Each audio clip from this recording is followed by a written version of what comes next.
Hello, good morning बच्चों। बच्चों, पहली बात तो मैं थोड़ा सॉरी बोल देता हूँ भाई कि 2 दिनों के लिए मैं जो है वीडियो अपलोड नहीं कर सका। थोड़ा काम हो गया था, पर कोई दिक्कत नहीं है। आज अपने वो सारी चीजें क्लियर कर लेंगे। तो आज का अपना टॉपिक है पार्ट 7। पहले बात कर रहे हैं कि अभी तक अपनों ने क्या पढ़ा था। अभी तक अपनों ने फर्स्ट किया था रासायनिक अभिक्रिया किसे बोलते हैं और उसके जो कितने प्रकार है। तो प्रकार के अंदर अपनों ने संयुग्मन, अपघटनीय विस्थापन और द्विविस्थापन अभिक्रियाओं के बारे में चर्चा कर ली। आज अपने पार्ट नंबर 7 शुरू कर रहे हैं, जिसका आज का अपना टुडे वर्क रहेगा वेग के आधार पर अभिक्रियाओं के प्रकार। वेग के आधार पर अभिक्रियाएं दो प्रकार की होती है, तीव्र और मंद अभिक्रिया। उसके अलावा नेक्स्ट अपने करेंगे दिशा के आधार पर, यानी कि अभिक्रियाएं कौन कौन सी दिशा के अंदर संपन्न हो सकती है। तो अपने पास उत्क्रमणीय और अनुत्क्रमणीय अभिक्रियाएं।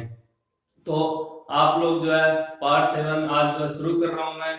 बिल्कुल घबराने या टेंशन लेने की जरूरत नहीं है, और ये चीज बहुत ही सिंपल है। आज जो अपना काम करेंगे ना, ये वेग के आधार पर जो तीव्र और मंद अभिक्रिया है ना, बहुत ही सिंपल चीज है, अपने डेली आम लाइफ के अंदर यूज करने वाली है। ध्यान देना कैसे है। मैं क्या कर रहा हूँ, दोनों अभिक्रियाएं साथ में लिखूंगा। दोनों अभिक्रियाओं में अंतर के आधार पर पता चल जाएगा कौन सी अभिक्रिया किस प्रकार होगी। जैसे तीव्र अभिक्रिया, और दूसरी अपने पास आ गई मंद अभिक्रिया। तीव्र अभिक्रिया या फिर मंद अभिक्रिया, जैसे अपनों ने क्या देखा है कि जो इनो होता है, क्या है, जो इनो है उसके अंदर यदि अपने जल डाल दें, पानी मिलाते हैं, तो बहुत ही जल्दी से अपने क्या देता है, झाग देता है। इनो के अंदर जैसे ही आप लोग जो पानी मिला, वो बहुत ही तेजी से झाग देता है। क्यों देता है? क्योंकि वो क्या है, एक तीव्र अभिक्रिया करता है। जबकि मंद अभिक्रियाओं का अगर आपने देखें तो लोहे पर जो जंग लगता है, लोहे पर जो जंग लगता है वो क्या बहुत ही धीमी गति से लगता है। उसको लगने में क्या होता है, सालों साल का समय लग जाता है। तो किस प्रकार की अभिक्रिया है, मंद अभिक्रियाएं है। तो इस प्रकार क्या है, जो अभिक्रियाएं तीव्र गति से संपन्न होती है उसे तो अपने बोलते हैं तीव्र अभिक्रिया, और जो अभिक्रिया मंद गति से संपन्न होती है उसे अपने बोलते हैं मंद अभिक्रिया। एग्जांपल लिख रहा हूं मैं, क्या यदि HCl को अन्य क्षार के साथ मिला दें, HCl अपने पास क्या है, एक प्रबल अम्ल। HCl अपने पास क्या है, एक प्रबल अम्ल। अन्य क्या है, एक प्रबल क्षार। क्या है, प्रबल क्षार। मिला दिया, क्या बनेगा, NaCl प्लस H2O। तो ये किस प्रकार की अभिक्रिया होगी, तीव्र अभिक्रिया। क्यों? क्योंकि ये दोनों, यहाँ पे दोनों अभिक्रिया क्या है, प्रबल है। यहीं पर अगर अपने मंद की बात करते हैं तो आयरन Fe वातावरण में उपस्थित जल H2O से अभिक्रिया करके, और वातावरण में ऑक्सीजन बहुत ज्यादा है, ये दोनों रिएक्शन करेंगे, ये बना लेगा Fe2O3.3H2O, जिसे हम बोलते हैं जंग का सूत्र। क्या है, जंग का सूत्र। जंग का सूत्र क्या आता है, Fe2O3, इसके आगे यहाँ पे क्या आता है 2, और यहाँ पे क्या आएगा 4। ठीक है। तो इस प्रकार लोहे पर जंग लगना एक अभिक्रिया है, क्योंकि इसमें जो है बहुत ज्यादा अत्यधिक समय लगता है, तो ये मंद अभिक्रिया है। और जो अपने इनो के अंदर जल डालते हैं, या फिर हाइड्रोक्लोरिक एसिड को सोडियम हाइड्रोक्साइड के साथ मिलाएंगे, तो जो NaCl लवण नमक का निर्माण होगा, वो एक प्रकार की क्या है, तीव्र अभिक्रिया है। इसमें संपन्न होने के लिए अत्यधिक समय हो सकता है, वो घंटे हो, दिन हो, या सप्ताह, महीने, साल, शताब्दी, कुछ भी हो सकती है। जैसे आपको पता है, जैसे चांदी जो है क्या करती है, ऑक्सीजन के साथ, वातावरण में उपस्थित ऑक्सीजन के साथ रिएक्शन करके क्या करती है, धातु ऑक्साइड का निर्माण या सिल्वर ऑक्साइड बनाती है। परंतु क्या वो एक दिन में बनाती है? नहीं। उस पे ब्लैक कलर की परत कितने टाइम बाद आती है, काफी समय लग जाता है। सेम ऐसे ही सोना भी जो है ऑक्सीजन के साथ रिएक्शन करता है, परंतु उसके लिए बहुत ज्यादा समय लगता है। तो ये सारे अपने पास क्या है, मंद अभिक्रियाएं हैं। जबकि तीव्र अभिक्रिया की बात करें तो तीव्र अभिक्रिया मैंने जो बताया, इसमें क्या बहुत ही कम समय लगता है। अब एक चीज देखना, जो प्रकाश संश्लेषण मंद अभिक्रिया कंप्लीट होगी, तीव्र अभिक्रिया कंप्लीट होगी, इसी के आगे की चीज बता रहा हूं मैं, इसी के आगे की चीज बता रहा हूं क्या, कि जो पौधे होते हैं पादप, वो क्या करते हैं, प्रकाश संश्लेषण की क्रिया भी संपन्न करते हैं। अब जो प्रकाश संश्लेषण की क्रिया करते हैं वो भी एक तीव्र अभिक्रिया है, वो भी क्या है, तीव्र अभिक्रिया है। पादप पादप जब प्रकाश संश्लेषण क्रिया करते हैं, पादप ग्रेड क्या करते हैं, CO2 वातावरण में उपस्थित जल H2O के साथ ये रिएक्ट करेंगे तो क्या बना लेंगे, C6H12O6 plus O2 plus H2O plus ऊर्जा, इतनी चीजें बनाते हैं। यहां पर क्या आता है, सूर्य का प्रकाश। अब अगर आपको याद है तो ये रिएक्शन मैंने एक दिन पहले भी लिखी थी, जब रासायनिक अभिक्रियाएं संतुलित करने वाले वक्त जब मैंने ये रिएक्शन लिखी थी, जहां पर C6H12O6 का नाम क्या था, ग्लूकोज। क्या नाम है, ग्लूकोज। तो ये है प्रकाश संश्लेषण। प्रकाश संश्लेषण का पादप क्या करते हैं, सूर्य की उपस्थिति में कार्बन डाइऑक्साइड और वातावरण से जल जो है ग्रहण करके जो है ग्लूकोज प्लस होते हैं प्लस जल का निर्माण करते हैं, जो प्रकाश संश्लेषण अभिक्रिया कहलाती है। ये किस प्रकार की अभिक्रिया है, तीव्र अभिक्रिया। किस प्रकार की अभिक्रिया है, तीव्र अभिक्रिया। ये तो बात अभी तक अपने पढ़ ली, क्योंकि भाई सूर्य प्रकाश बहुत ही तीव्र गति से पृथ्वी पर आता है और वो जो पादप उसको ग्रहण करके जो है ग्लूकोज जो अपने भोजन के रूप में ऑक्सीजन ग्रहण कर लेते हैं, उसको वाष्प के रूप वाष्प सर्जन क्रिया और ऊर्जा वो अपने काम में अंदर ले लेता है और ये अभिक्रिया संपन्न करता है। अब बात क्या थी, बात ये है कि ये क्या है, एक तीव्र अभिक्रिया है। तीव्र अभिक्रिया यानी कि अभिकारक, ध्यान देना। अब ये एक नई चीज बता रहा हूं, ये दोनों अभिकारक है। ये अभिकार किसके अंदर बदल रहे हैं, उत्पाद में। ये सारे क्या है, उत्पाद में बदल रहे हैं। अब जब अभिकार उत्पाद में चेंज हुए तो मान लो इस अभिक्रिया को होने में कितना समय लगता है, T। समय कितना लगा, T टाइम लगता है। तीव्र अभिक्रिया में अभिकारक को उत्पाद में बदलने में लगा समय कितना है, T है। जब कब, जब ये उत्पाद पूरा कितना पड़ता है, 100%। उत्पाद कितना बनता है, 100% बनता है, तो लगने वाला समय कितना है, T। अब यदि मैं बोलूं ये उत्पाद बदलने में लगने वाला 50%, जब ये उत्पाद कितना बना है, 50% बना है, तो यहाँ पर लगने वाला समय जो होगा वो भी कितना, T हाफ हो जाएगा, समय भी कितना होगा, आधा होगा। अभिकारक को उत्पाद में बदलने में लगा आधा समय, अभिकारक को उत्पाद में बदलने में लगा आधा समय क्या कहलाता है, अर्ध आयु काल। क्या बोलते हैं, अर्ध आयु काल। क्या बोला, अर्ध आयु काल। अर्ध आधा आयु यानी कि वो कितना टाइम ले रहा है, काल बोलते हैं समय को, यानी कि अर्ध आयु काल। अभिकारकों का उत्पाद में बदलने लगा आधा समय अर्ध आयु काल कहलाता है। ये चीज आप लोगों को ध्यान देनी है। और प्रकाश संश्लेषण अभिक्रिया के लिए अर्ध आयु काल कितना होता है, प्रकाश संश्लेषण अभिक्रियाओं के लिए T हाफ की वैल्यू होगी 10 की पावर -12 सेकेंड।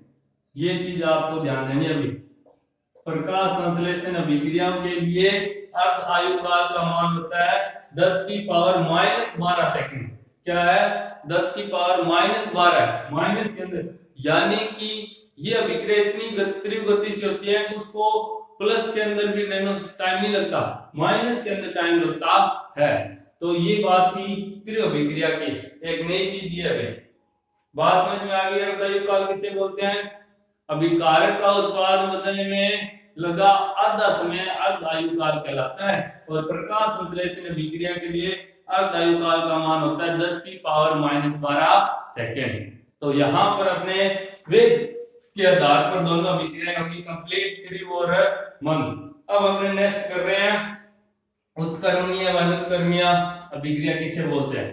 ये भी इसी की तरह बहुत ही सिंपल चीज है। सेम वैसे ही मैं दोनों लिखूंगा, अंतर बताऊंगा और अभिक्रिया समझ में आ जाएगी। कोई भी नए तरीके से कुछ भी नहीं कर रहे, जो अभी तक अपनों ने पढ़ा है उसी को घुमा फिरा के बोल रहे हैं। हाँ, जो सुकुमन अपघटनीय विस्थापन विस्थापन पढ़ा था उसी को घुमा फिरा के अलग नहीं सिखा रहे। क्या बात कर रहे हैं? उत्क्रमणीय। और दूसरा अपने पास क्या है? अनुत्क्रमणीय। एक भाई आप लोगों का था, जो बच्चे अभी भी इस चैनल को बिना सब्सक्राइब किए पढ़ रहे हैं वो लोग जरूर सब्सक्राइब कर लें, ताकि अब जैसे मैंने 2 दिन वीडियो नहीं डाली, आज डालना तो आप लोगों को जो पता चल जाए। अगर आप सब्सक्राइब करके उसका बेल आइकन दबा देते हैं तो नोटिफिकेशन आ जाएगा और कोई दिक्कत नहीं है। तो इसीलिए आप उसको जो है जरूर जल्दी सब्सक्राइब कर लें। अब बात आती है उत्क्रमणीय व अनुत्क्रमणीय।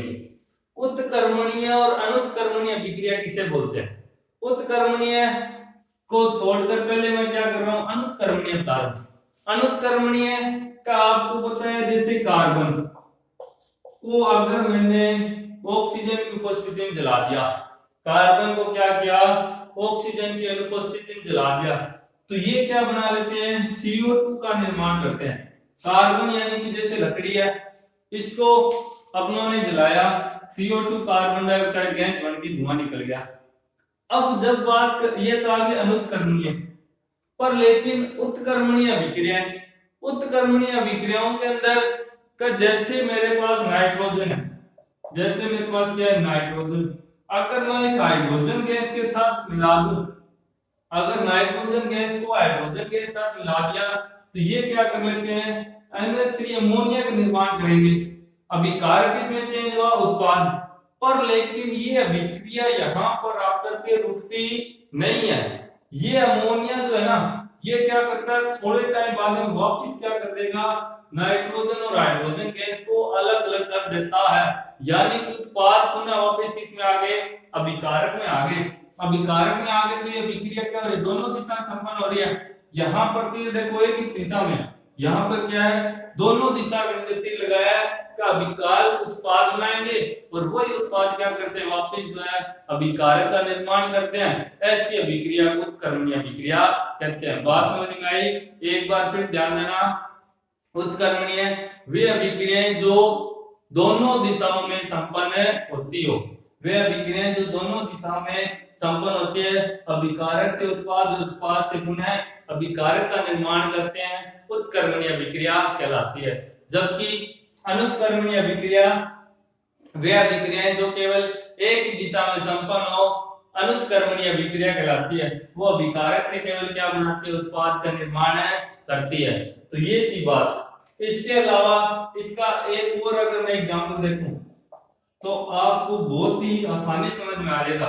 क्या? रक्त में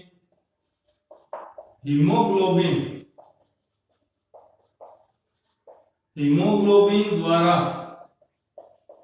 O2 व CO2 का परिवहन या फिर गमन एक ही बात है। रक्त में हीमोग्लोबिन द्वारा O2 व CO2 का परिवहन क्या था? हमारे ब्लड O2 ग्रहण करता है, यानी मनुष्य O2 ग्रहण कर लिया, O2 अपने ग्रहण करते हुए कहा जाती है रक्त में हीमोग्लोबिन द्वारा जो है अवशोषित की जाती है और वो CO2 बाहर जाते हैं। देखो क्या ये प्रक्रिया कभी रुकती है? अपने ऑक्सीजन ग्रहण कर रहे हैं, CO2 त्याग रहे हैं, ये सिस्टम कभी रुका नहीं। यानी कि एक बार अभिकारक उत्पाद चेंज हो गया तो ये उत्पाद वापस अभिकारक, ये प्रक्रिया बार बार चलती रहती है, कभी भी संपन्न नहीं होगी। जबकि यहाँ पर क्या था? एक बार अभिकारक उत्पाद बदल गया तो ये किसी भी समय बाद जाकर क्या हो जाती है? संपन्न हो जाती है। तो ये बात थी उत्क्रमणीय व अनुत्क्रमणीय अभिक्रिया में अंतर। भाई अनुत्क्रमणीय अभिक्रियाएं जो है एक ही दिशा में संपन्न होगी और एक निश्चित समय बाद जो है कंप्लीट यानी खत्म हो जाती है। अभिकारक जो है पूर्ण रूप से क्या बन जाएगा? उत्पाद। यानी कि जब अभिक्रिया प्रारंभ हुई, जब अभिक्रिया प्रारंभ हुई तो अभिकारक कितने थे 100%, उत्पाद कितना था 0%, परंतु जब अभिक्रिया खत्म होती है अंतिम समय तब उत्पाद अभिकारक कितना होता है 0, उत्पाद कितना आ जाता है 100%। का ये अभिकारक जो है पूर्ण रूप से किसी में बदल गया, उत्पाद बदल गया और अभिक्रिया क्या हो जाती है खत्म हो जाती है, एक ही दिशा में संपन्न होगी। परंतु बात करें उत्कर्मणीय की तो यहाँ पर जब ये अभिकारक उत्पाद बनते हैं प्रारंभ के अंदर ये एक ही दिशा में होगी, जैसे ही उत्पाद का कुछ भाग बनना प्रारंभ होता है तो ये क्या करता है वापिस अभिकारक में जो है बदलना चेंज कर देता है और फिर ये प्रक्रिया जो चलती रहती है और अभिक्रिया कभी भी संपन्न नहीं होती। तो उत्कर्मणीय और अनुत्कर्मणीय अभिक्रिया दोनों होगी अपनी कंप्लीट, त्रिव और मंद भी होगी अपनी कंप्लीट। तो आज के लिए अपने पास इतना ही था। यदि अभी भी आप लोगों के कोई दिक्कत आती है, आपको ये चीज समझ में नहीं आई है, तो आप लोग भाई जरूर कमेंट बॉक्स के अंदर जो है कमेंट करके ये चीज पूछ सकते हैं, क्लियर जरूर कर लेना। अगर कोई दिक्कत आ गई या कोई भी डाउट है तो भाई पेपर के अंदर बहुत बड़ी दिक्कत आ सकती है और अपने को नंबर बिल्कुल भी नहीं कटाने, पूरे 100/100 का जो है लेके आने हैं। तो अगर इन दोनों अभिक्रियाओं में त्रिव या मंद, उत्कर्मणीय अनुत्कर्मणीय अभिक्रिया में कहीं पर भी कोई दिक्कत है तो जरूर आप जो है कमेंट बॉक्स के अंदर जो है कमेंट करके ये चीज जो है क्लियर कर लें। क्यों बोल रहा हूं मैं, क्योंकि यहाँ पर क्वेश्चन इनमें अंतर ही पूछा जाएगा, वो तुम ऐसे ही बोलेगा त्रिव और मंद अभिक्रिया में क्या अंतर है, उदाहरण दीजिए 2 नंबर में त्रिव और मंद अभिक्रिया में क्या अंतर है उदाहरण दीजिए, या फिर उत्कर्मणीय व अनुत्कर्मणीय अभिक्रिया में क्या अंतर है उदाहरण दीजिए। बात है वो तुम्हें अंतर सहित ही पूछेगा, क्योंकि इन दोनों में अंतर ही पूछे जाते हैं और अंतर मैंने तुम्हें बता दिए। बाकी इन लेसनों की या इसकी नोट्स की पीडीएफ अपने टेलीग्राम पे उपलब्ध है, आप लोग वहां से उसको ज्वाइन करके नोट्स ले सकते हैं। ये तो बात थी आज के अपने स्टडी से संबंधित। इसके अलावा बच्चों मैं तुम्हें एक और नई चीज समझा रहा हूं, ध्यान देना। क्या है 10th क्लास के जो बच्चे हैं उनके लिए एक जो है नई चीज स्टार्ट करने जा रहे हैं। 10th क्लास के बच्चों के लिए क्या एक नई चीज जो है शुरू कर रहा हूं मैं। आपको पता है आपके टाइम टेबल जो है राजस्थान बोर्ड ने जो जारी कर दिया, माध्यमिक शिक्षा बोर्ड राजस्थान ने जो है परसों ही रात को जो है टाइम टेबल जारी कर दिया, जिसके अंदर 29 जून को आपका होगा एसएसटी। 2 एग्जाम रह गए थे, 29 को होगा एसएसटी और 30 को आपका होगा मैथ, 30 को होगा मैथ का एग्जाम। अब नई चीज क्या है कि जो बच्चे इस 10th को पास करके आगे क्या ले रहे हैं साइंस डिपार्टमेंट चूज करना चाह रहे हैं 11th में, जो बच्चे क्या है इन एग्जाम दे करके 11th के अंदर साइंस डिपार्टमेंट चूज कर रहे हैं, उनके लिए अपने क्या कर रहे हैं 11th क्लास का बेसिक स्टार्ट कर रहे हैं। 11th क्लास का क्या कर रहे हैं बेसिक, ताकि जब वो 2 महीने बाद में 2 महीने बचे ही नहीं, सॉरी 29-30 को आप क्या करोगे जून के अंदर एग्जाम दिया और एक जो है वो क्या हो गया स्कूल।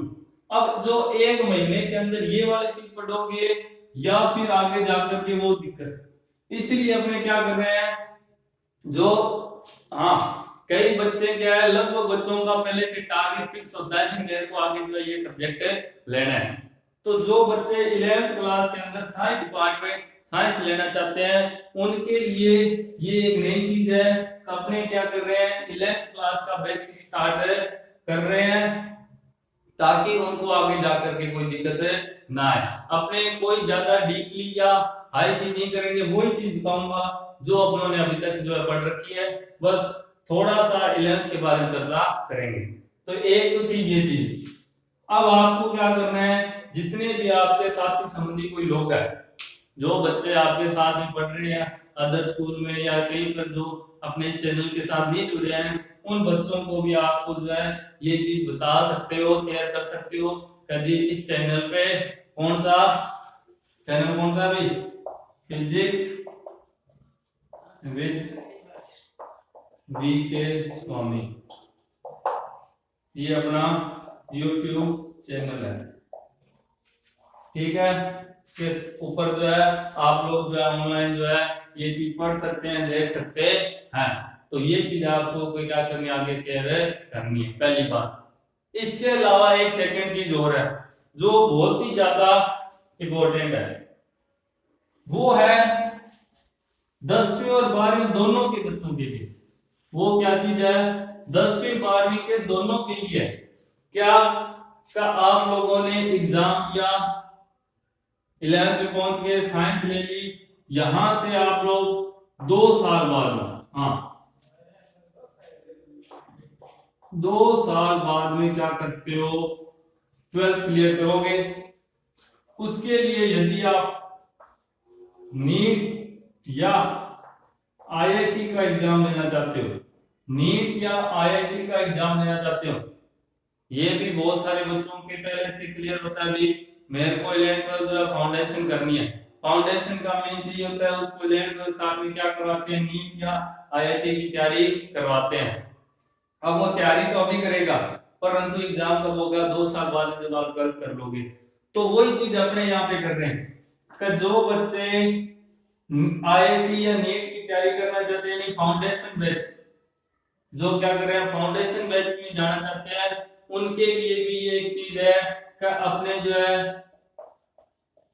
नीट और आईआईटी के क्वेश्चन भी सॉल्व करवाऊंगा, नीट और आईआईटी के क्वेश्चन भी सॉल्व करवा रहे हैं। ये 12th के लिए क्यों है, कि जो बच्चे इसी साल 12th कर रहे हैं और वो 26 जुलाई को नीट का एग्जाम देंगे या 18 से 23 जुलाई के बीच में आईआईटी का एग्जाम देंगे, और उनकी दिक्कत आ रही है कि मैं मेरे इस बोर्ड एग्जाम की तैयारी करूं या फिर नीट का तैयारी करूं। तो उन बच्चों के लिए क्या है, अपने यहाँ पर जो है आईआईटी और नीट के क्वेश्चन करा रहे हैं। और दूसरा क्या कर रहे हैं, उनको जो है 10th क्लास के फाउंडेशन बैच वाले भी इसके अंदर जो इंक्लूड हो सकते हैं। पर लेकिन इसकी एक कंडीशन है, कंडीशन कोई ज्यादा बड़ी नहीं है, आप लोगों को क्या करना है, इसको लाइव ऑनलाइन क्लास लगानी पड़ेगी। हाँ, बात समझते जाना भी, क्या है ऑनलाइन लाइव क्लास चल रही है अपनी।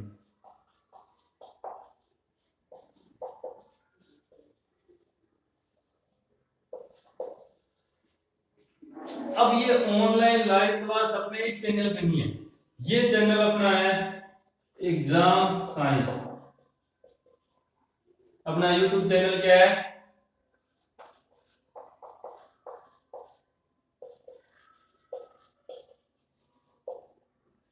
Exam science.